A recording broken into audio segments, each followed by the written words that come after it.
We'll go ahead and call Marshall County Fiscal Court to order, December 19th, 2017.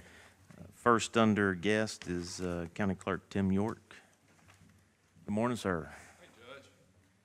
Gentlemen, I sent you guys a copy of my budget and my deputy hire a couple of weeks ago. This is something I do annually. This budget has to be submitted to Department for Local Government by January 15th, so we're trying to get a little head start on it. It's basically the same budget as I presented last year. I'm budgeting $9.6 million in receipts and $9.4 million in disbursements and $200,000 in excess fees.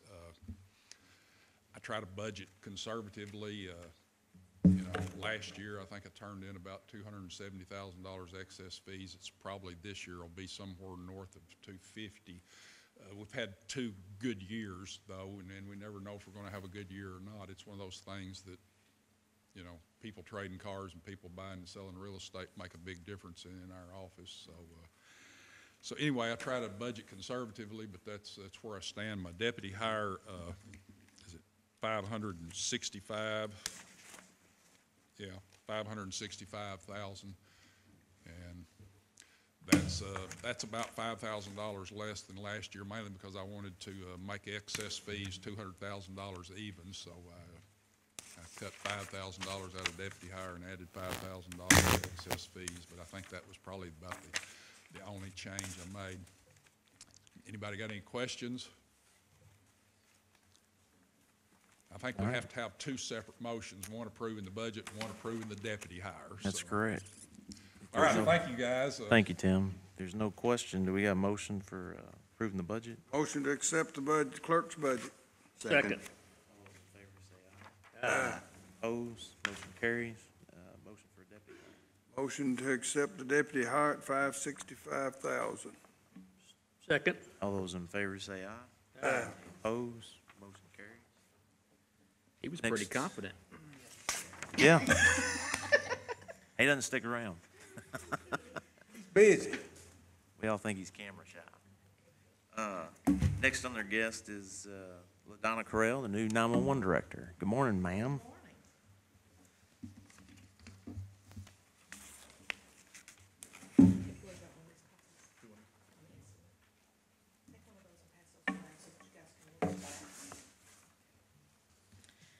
The first thing I have is about a survey for radio systems for the county. This is an estimate that's been given for a group out of Mason, New Hampshire. What it is for us to get started mapping with our radio system and know exactly what we need when we start talking about how we're going to fund 911. So this is an independent survey that I'm requesting be done so that we can know exactly what is needed for the county, not what someone wants us to have.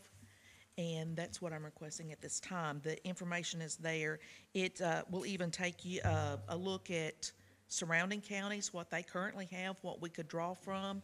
They will do 2 analysis, one which will be of existing towers and such things, and then another where we might have additional towers or be relocated. With that being said, this is about officer safety. We have a couple of dead spots in the county, and so we want to know exactly what we need to fix that problem. Do y'all have any questions on and I agree, having an agency come out to do the survey, you get an unbiased survey of what the needs are. Do y'all have any questions for LaDonna on the communication? I got the same message when I attended the fire chiefs meeting that you were Exactly. attended, and they thought this study was going to cost between $7,510. So that's even under what they. It is. But under. They expressed that need, and a lot of the ones that we looked at were 10,000 and up. Right. This company has agreed to do it for $66.25. Being very conservative when you said a couple of dead spots, because there's. Yes, the sheriff knows full well where those dead spots are and how many. Exactly. And so it does become a matter of officer safety, and we want to rectify that problem. LaDonna, is there an ETA on how long it would take to get it done, or? Once they get here, they're gonna do a full-out survey within a couple of days. And Okay. I plan to go with them every step of the way on this. They're looking about, from the time that we call them, maybe 6 weeks out. Okay, They would be here, take a couple of days, and then be able to get us a report of what we actually need. okay. Well, the funds required for this, we can pull from the reserves, if that's something that the fiscal court wants to pull from. I think it's definitely needed. Certainly need a plan. I'll move that we do so Second. on the recommendation. All those in favor say aye. Aye. Motion carries. And I know too, you're working on the actual cost of 911. And this is gonna be a big part And of that's what I gonna be a need to big get part of it. started. Correct. Because I know that there's been some questions as far as when we did our town hall meetings, as far as the funding source for 911. And I know you're doing a great job of getting Thank you. us that dollar so that we can make the best decision moving forward. So I appreciate that. Thank you. And then you have another, Yeah, I have another issue as well. 911 is a 24/7 operation, and I did not know it until Thanksgiving that part-time dispatchers, if they work on a holiday, get straight rate pay, and so I would request a policy change to rectify that situation, because if they're there, I believe that they deserve time and a half, just like a full-time dispatcher would. What I have written, it says, because the E911 dispatch center is required to be manned 24/7, part-time dispatchers working on a county-recognized holiday shall be paid at time and a half for all hours worked. I would also request that the policy be made retroactive and in effect as of November 22nd of this year, if that is a possibility. and that's a policy change with your department. Only with my department.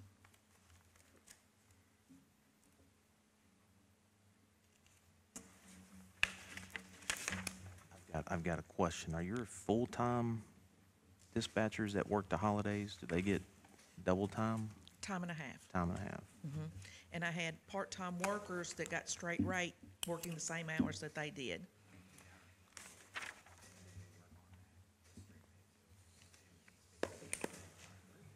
Okay.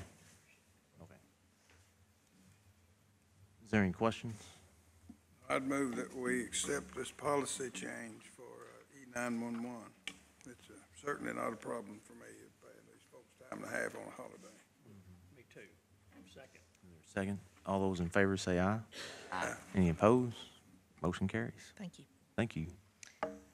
You got something I else? have something on new business. Yes. And Brad's indicated I can go ahead with that. I would like to request to hire an additional full-time dispatcher.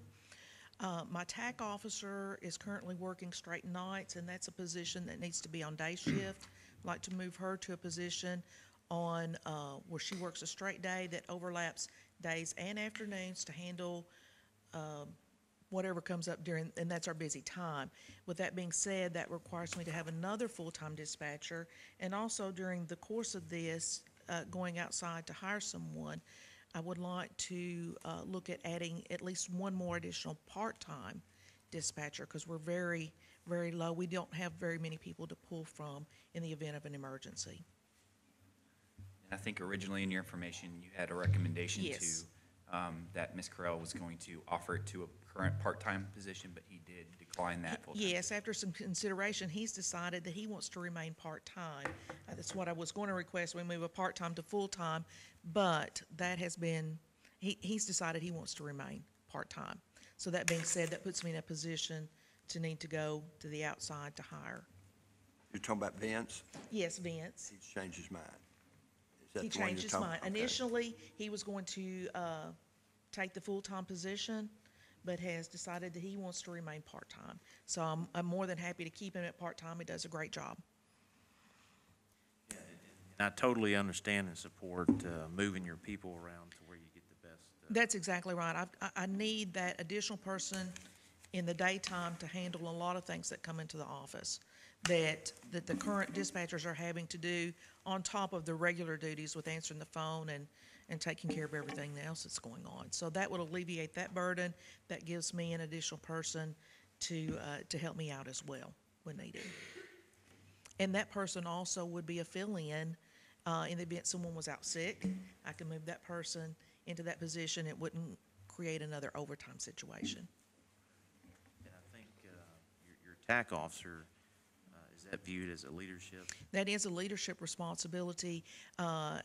Everything with NCIC, with just adding information with EPOs, DVOs, anything like that, that person is tasked with entering that stuff into the system. On nights, there's plenty of time to do that, but the workload is on days. So I've talked with her, and she's agreed to, and she wants to come to days and do that and remain in that position. So therefore, it opens up a position, in a different shift. Sheila does a great job. Yep. It's Sheila Day. Yeah. And I need her on day shift. And she's looking forward to that opportunity. Great. But until we get someone, she will remain in that position on nights until we get someone and have them trained and ready to go. And then we will rebid shifts and go forward. Do you have any questions? Does that impact your budget you got? I have looked at it, and I'm going to be okay. And I still have a little bit of a margin. But that's a great question, Bob, because one of the things that we've identified is that it's been a shoestring budget. And Yes. what we need to hear is the fiscal court is what is the actual dollars to operate 911, because it is a priority service for the community. So it is a great question, and I know that you're doing a great job trying to identify that.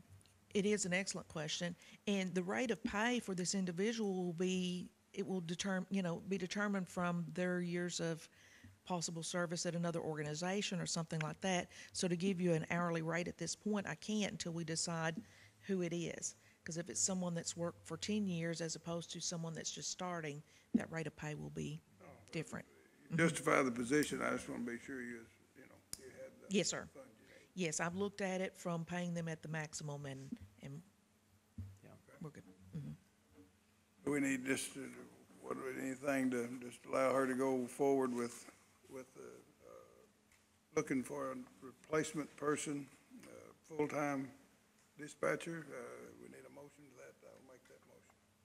Yeah, I think there's a motion for the Vince, the full-time, or But not for Vince, but, additional Just part-time. Additional. just an and additional. then, yes, to full-time add in person. in the interview process that we possibly find someone that's willing to work part-time as well, to add them to my list of go-to people. Add that to my motion. Is there a second? I'll second.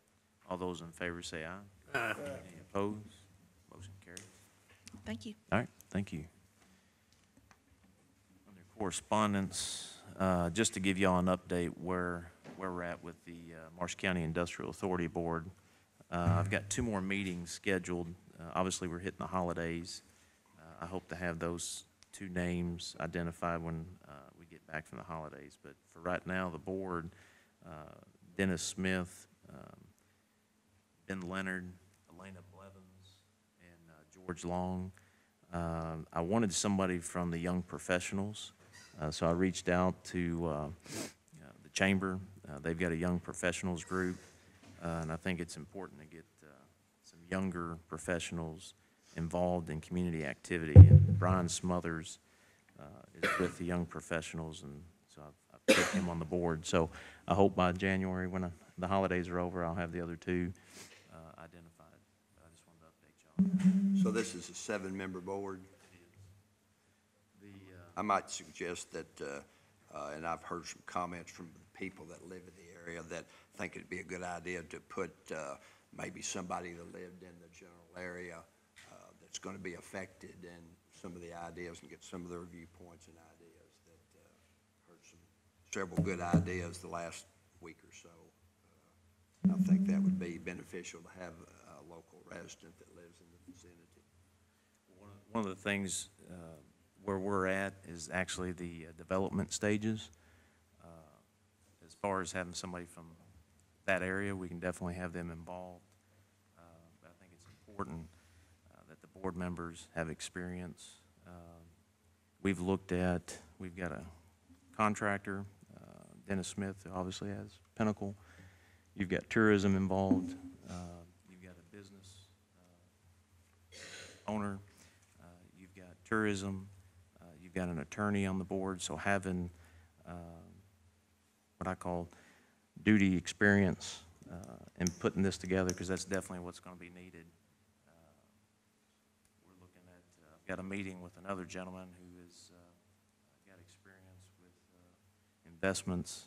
Obviously, there's a lot of grants, opportunities out there, but we can definitely have people that are in that area participate. We can get them involved, but I think it's important to have our board members understand what the mission is in developing that industrial park. We'll move on into correspondence with rural water loan update. Just to give you an update, I think Jason, did Jeff email you the, is that it? If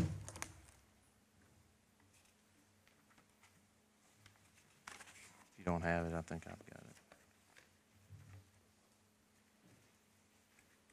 This is the, Recommended order? yeah, you got that?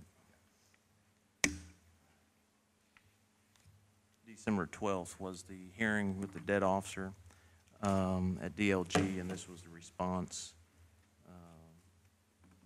Do you want to read that, or y'all got a copy of it, correct? You got it?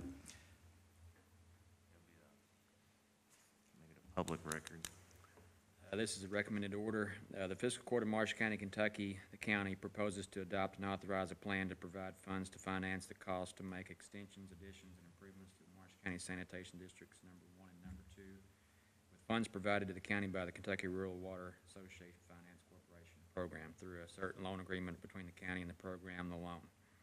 The various activities involved with the Marshall County Sanitation District improvements are hereinafter referred to as the project. It is proposed that the county enter into a loan in a principal amount not to exceed $625,000.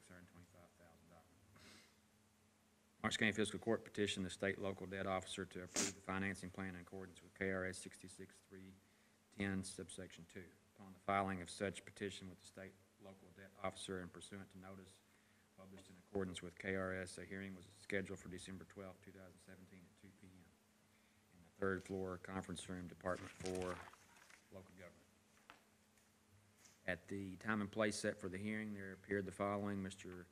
Christian Juckett, attorney with Rubin and Hayes, representing Kentucky Rural Water Finance Corporation; Ms. Kristen Millard, senior vice president with Raymond James, representing Kentucky Rural Water Finance Corporation; Mr. Tom Dobson, local government advisor, representing DLG; Mr.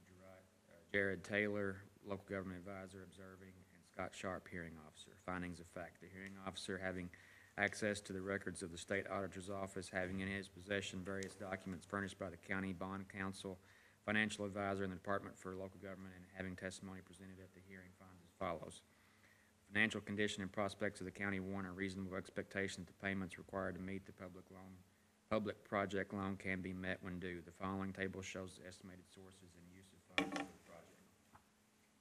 Source of funds: par amount of bonds $625,000. Reoffering premium $7,837.10, total $632,837.10. Use of funds: total underwriter's discount 1.550%, $9,687.50. Cost of insurance $20,000. Deposit to project construction fund $600,000, rounding amount $3,149, total $632,837.10. Marshall County proposes to enter in a loan to be dated January 18, 2018. It is proposed that the principal and interest requirements of the loan be provided by revenue from Marshall County's general fund. The county believes that the loan will be retired exclusively from these revenues. Nevertheless, the county covenants to levy, collect, and segregate tax to the extent general funds are insufficient to meet the annual debt service requirements of the loan, and has or will designate the loan as a full general obligation loan of the county, to the payment of which the full faith and credit of the county and revenue of the counties are pledged for the prompt payment thereof. Based on the above findings and the fact that Marshall County has a reliable record of good budget management, it is therefore the opinion of the hearing officer that the county should be able to meet the terms of the proposed loan financing without adversely affecting other expenditures of the county. proposed financing plan for the loan project will serve the best interests of the county. The county has determined that the loan will serve the best interests of the taxpayers, citizens, and inhabitants of the county, that the said loan is for public purposes, and that the project is essential in the interest of the proper performance of governmental functions of the county for protection, safety, benefit, and well-being of the citizens of the county.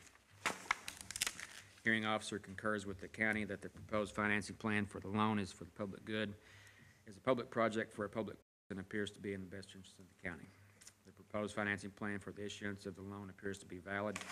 Fiscal Court will authorize and take such additional steps as are necessary and required to authorize in accordance with this finding the proposed plan of financing. Based upon the evidence presented at the hearing, it appears that the county's annual debt service will not exceed available income and revenue for the fiscal year in which the obligation is incurred. Section 158 of the Constitution of the Commonwealth of Kentucky states in part, cities, towns, counties, and taxing districts shall not incur indebtedness to an amount exceeding the following maximum percentages of on the value of the taxable property therein to be estimated by the last assessment previous to the incurring of the indebtedness, and counties and taxing districts 2% less in case of emergency the public health or safety shall require. Based on the assessment previous to the petition to incur the debt indebtedness mentioned in this section, Marsh County's 2% debt capacity is listed at $50,199,604. According to the county's September 13, 2017 financial statement, Marsh County has stated in its indebtedness at $2.7975 million. As the amount of the bond issuance requested keeps the county under its 2% capacity, the approval of this loan meets the constitutional requirement. Upon review of the evidence presented at the time of and subsequent to the hearing officer concludes that the Marshall County Fiscal Court has met the 3 statutory requirements and the Kentucky constitutional requirement that permits the county to enter into the loan. Wherefore, the hearing officer, on the basis of the foregoing findings, hereby recommends the approval of the form of the proposed loan agreement and the plan for financing the project with funds provided to the county by the program. Upon approval, the county may enter into this loan at any time within current fiscal year 2018. Copy of the executed loan agreement must be submitted to the state local debt office within 7 days of its execution. Various statements and tables contained within this decision were taken directly from documents related to this financing and provided to the state local debt office. Hearing officer hereby notes the designation of Regions Bank as paying agent. Dated at Frankfort, Kentucky, this 14th day of December 2017. Written exceptions to this recommended order must be filed with the state local debt officer at 1024 Capitol Center Drive, Suite 340, Frankfort, Kentucky 40601. Written exceptions must be received by close of business December 28, 2017 in order to be considered a part of this record. Any decision of the state local debt officer may be appealed in accordance with KRS Chapter 13B. Additionally, a decision by the state local debt officer approving or disapproving a county's proposal to issue bonds may be appealed under KRS 66310, subsection 6 or 7. KRS 66310, subsection 6 states in pertinent part as follows: within 30 days after the date of a decision by the state local debt officer approving a county's proposal to issue bonds, any interested party or taxpayer of the county may appeal to the circuit court of the county proposing to issue the bonds. 66310, subsection 7 states in pertinent part as follows: the county proposing to issue bonds may appeal a decision of the state local debt officer disapproving the issuance of the bonds by filing a complaint with the Franklin Circuit Court within 30 days after the date of this decision.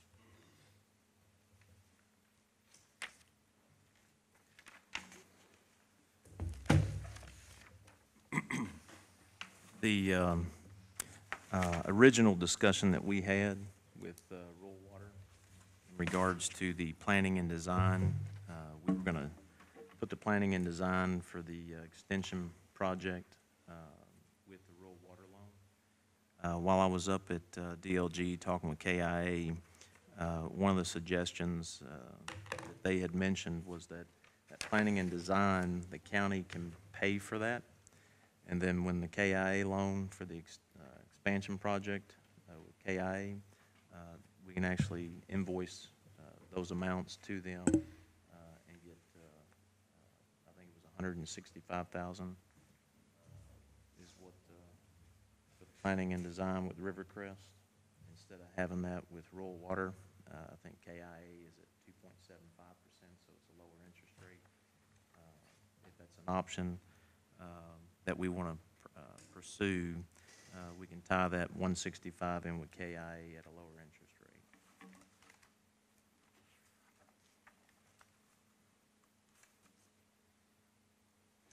budgeted about 200,000 for the anticipated debt service. I think we've got remaining about 165,000.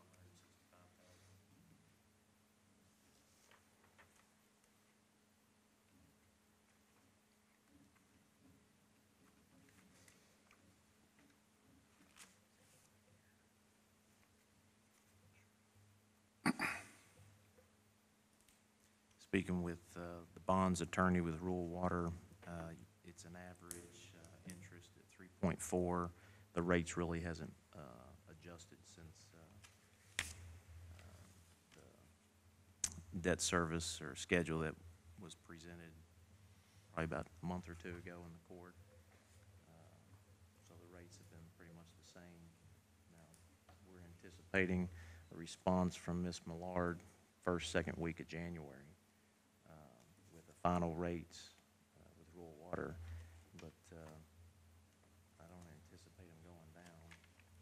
They might, but right now the average on that loan is around 3.4.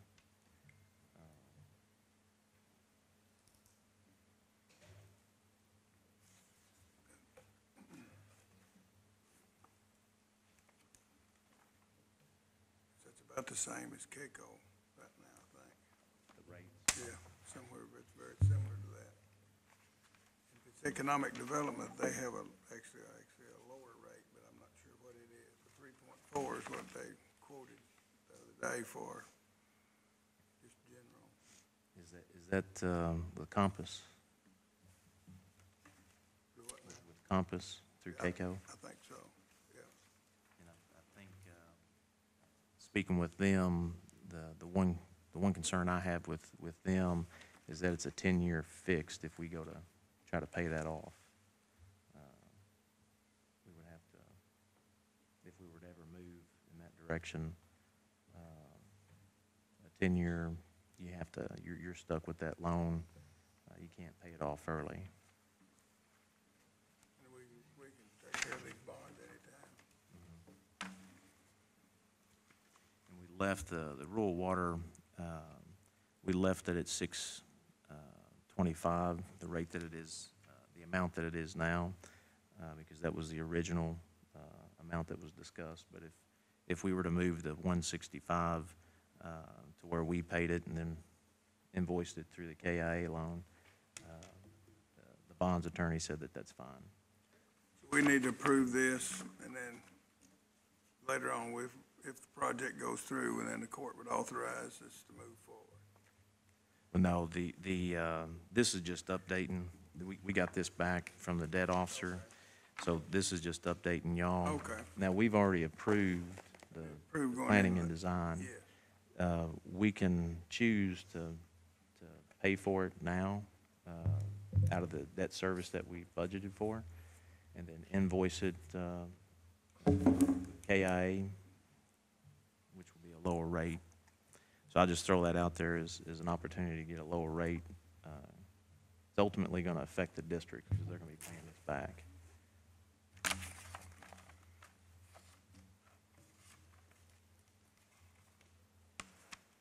And at this point, do you need, I mean, is this just us to update, or do you need anything from the court right now? Well, this is an update. You want to move that, There's, move this to us paying that engineering, yeah, or, if there's a motion to where we just pay the planning and design for the expansion, and then we invoice it, the intent would be to invoice it with KIA. yeah, I started to say, if we can do that with KIA, I don't see any reason not to do that. Yeah. The main reason for reviewing it right now would be the fact that there is some time limits on appealing or asking for the order to be altered. Appears to me that that's exactly what we requested, so that wouldn't be anything we'd want to pursue at this point in time. If it were, then I would be asking for your vote to pursue that, but since it's not, that's irrelevant. Okay.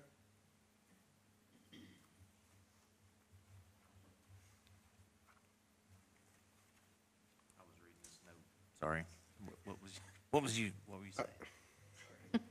I got distracted. Rewind it for me. I said the key for reviewing it right now would be if there were some reason to challenge this order, because the appeal deadlines and all are set out in it. And since since it is exactly what we wanted, there is no reason to do that, and that would be irrelevant.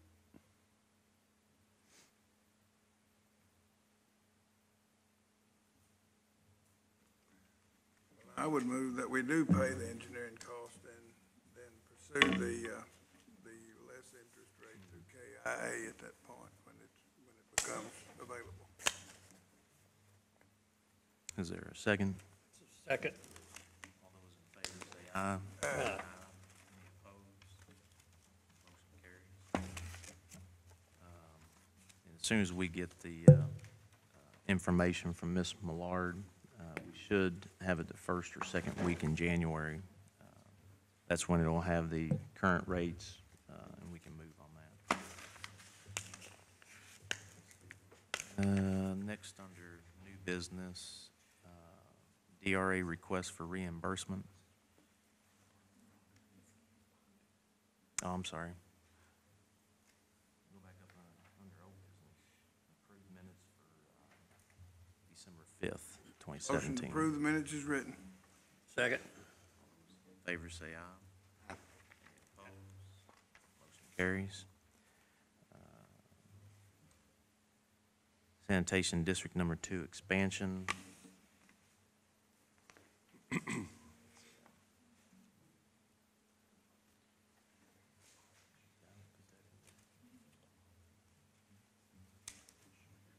Come back to that. Old business, 2006, one-ton truck, sold on Gov Deals. Wendy, you want to give us an update on that? Yeah, we sold the one-ton truck, it's a 2006, it's two-wheel drive, and we got $8,788.99 for it.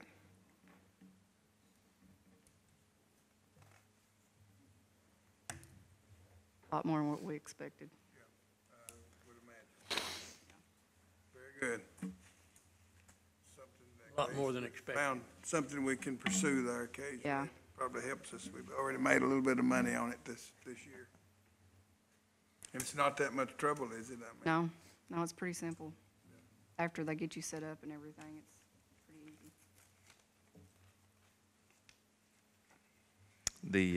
Under the old business, the Sanitation District Number 2 expansion, that was tied in with the rural water loan update, so that we already took care of that. Now, under new business, DRA request for reimbursement. Have there been any formal acceptance of the deal on the truck by the court? The sale? I think we might have discussed that last. Approved to be sold. So it's a done deal now, right? Right. Okay. so- I think it was discussed, I believe that's right, that it was discussed that if it went on to this, that would just move forward. We had to authorize that it could be sold. I believe that's right.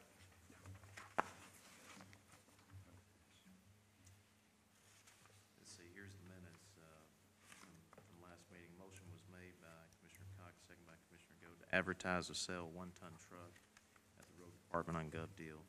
That's what they did. Well, you have. Need to approve you put it then. on- Approve the sale. Yeah, you need to approve the sale then. Motion to accept, yep, second. Favor say aye. Aye. Opposed? Motion carries. Good catch. Okay. That's good, keep it straight. Okay. Now, DRA request for reimbursement.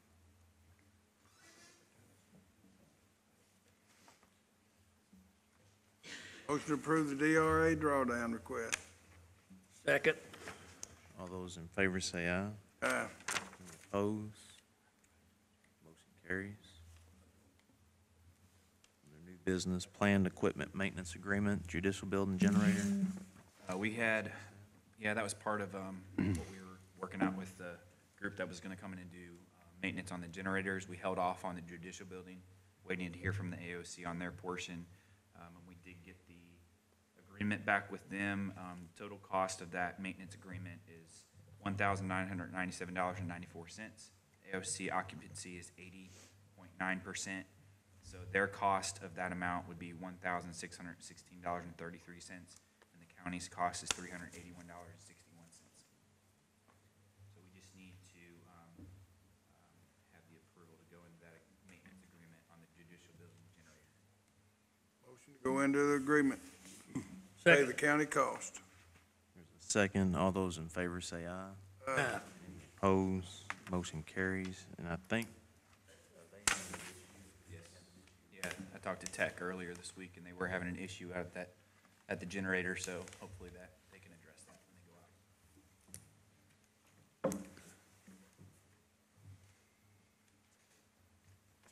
new business appropriations transfer.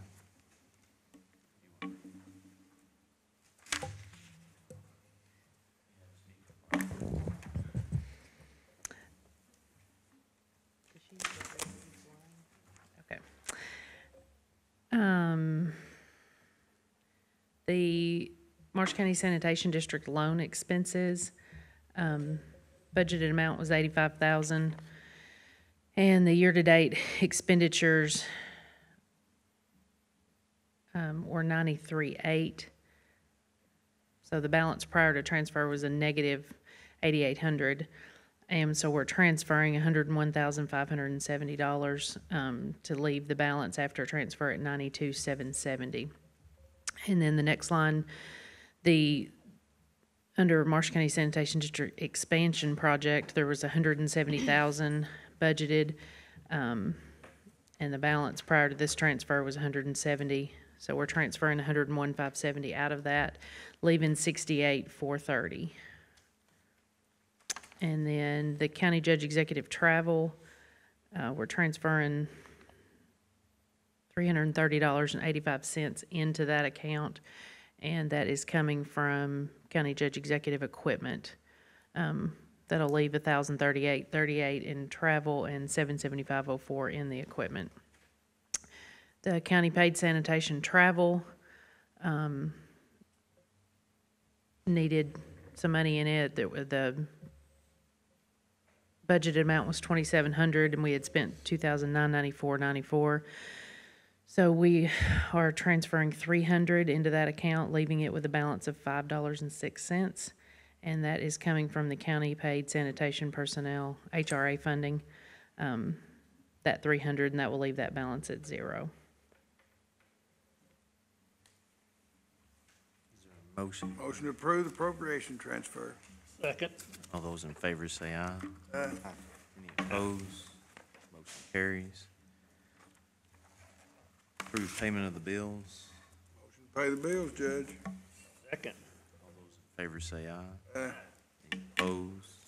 Motion carries.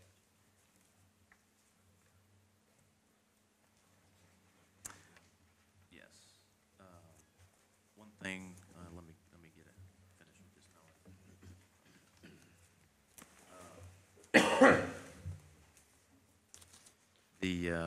Under new business, reschedule the January 2nd meeting. I'm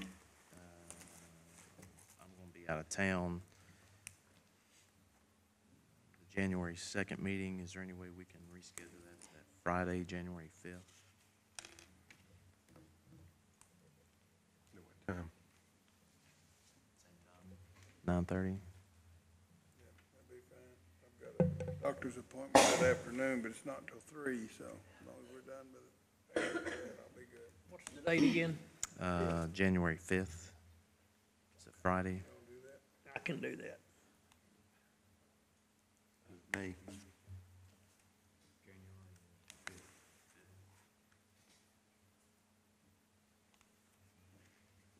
Okay, I'll have family court, but Jason will be.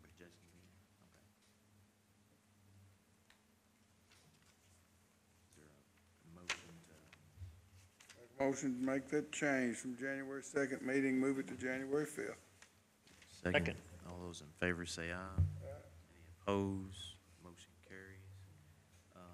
Before we adjourn, I want to make this announcement. The Opportunity Marshall, Inc. will meet tomorrow at 8:30 a.m. in the Economic Development Conference Room, maybe at the very end of end of, that's it. Okay. So the Marshall County, Inc. Opportunity Marshall is meeting tomorrow at 8:30, and that's going to be in the conference room right off the wing here.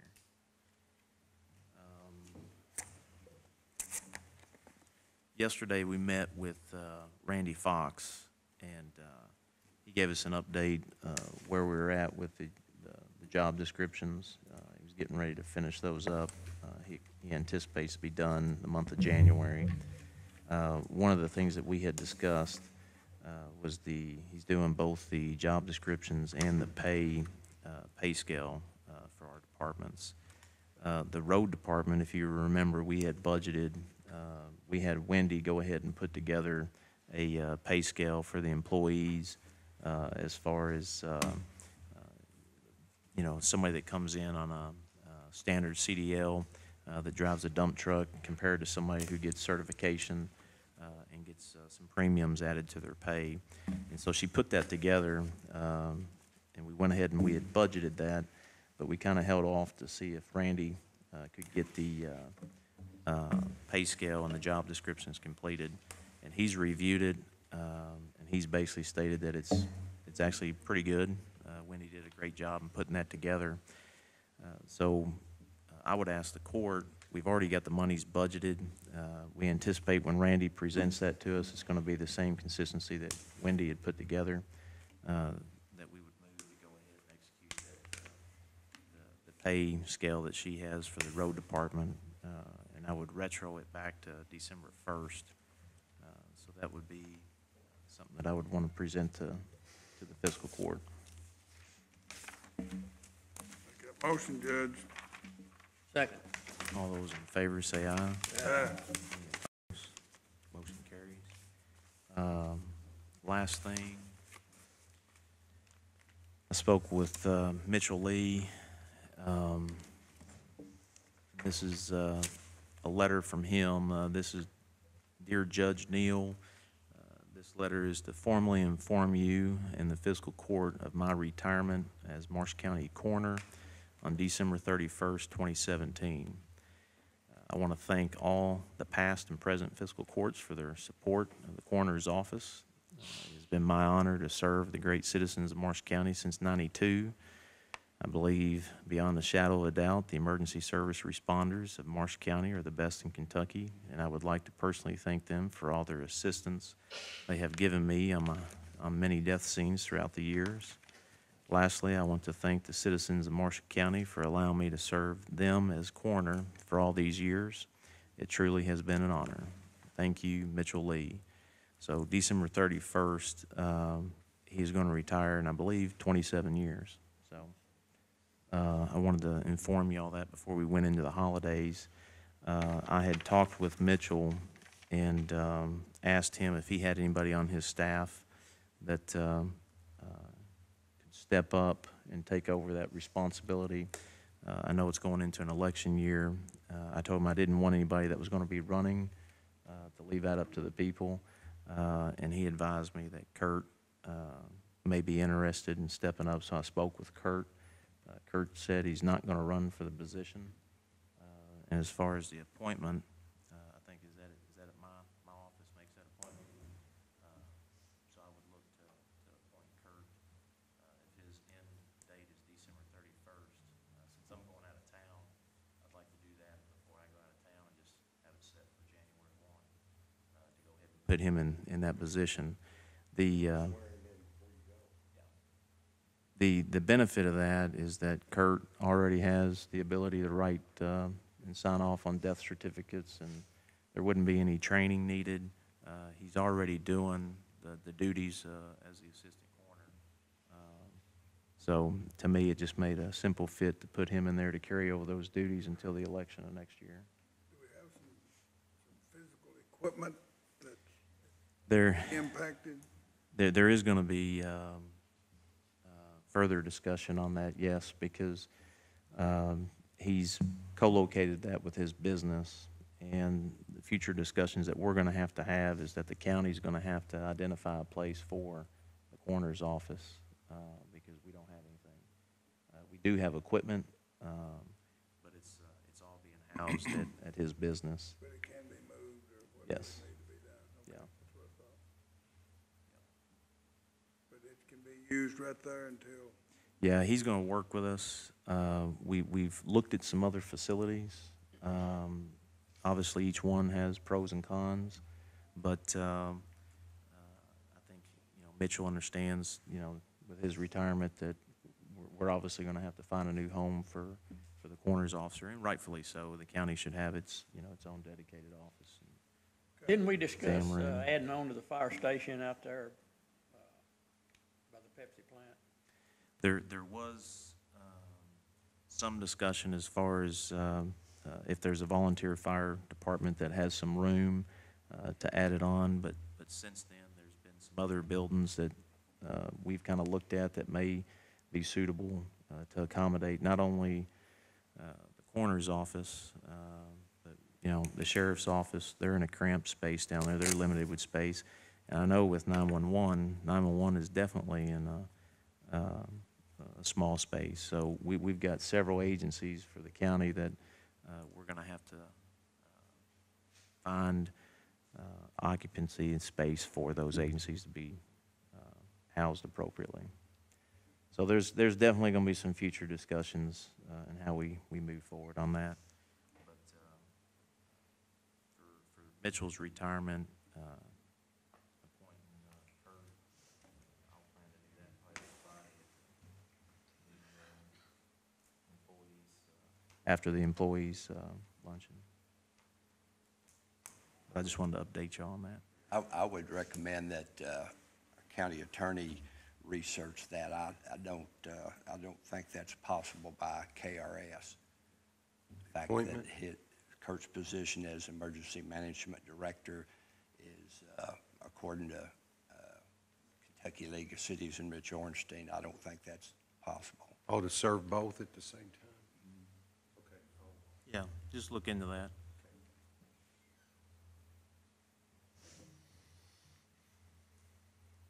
Just let me know. We'll let you know here in just a little bit. Yeah. We can, since we're meeting, if we need to find that out now, let's find that out now. Because we're really here having a special call meeting if we have to take action on it. Okay.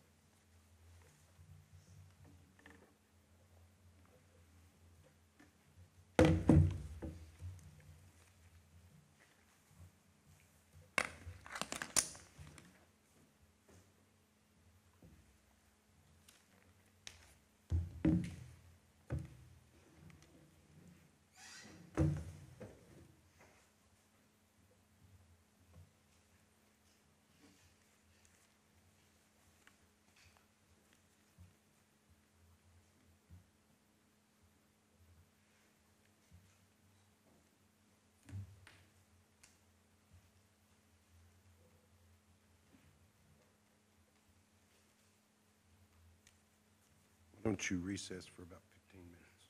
We can do that. Let's recess. Is there a motion?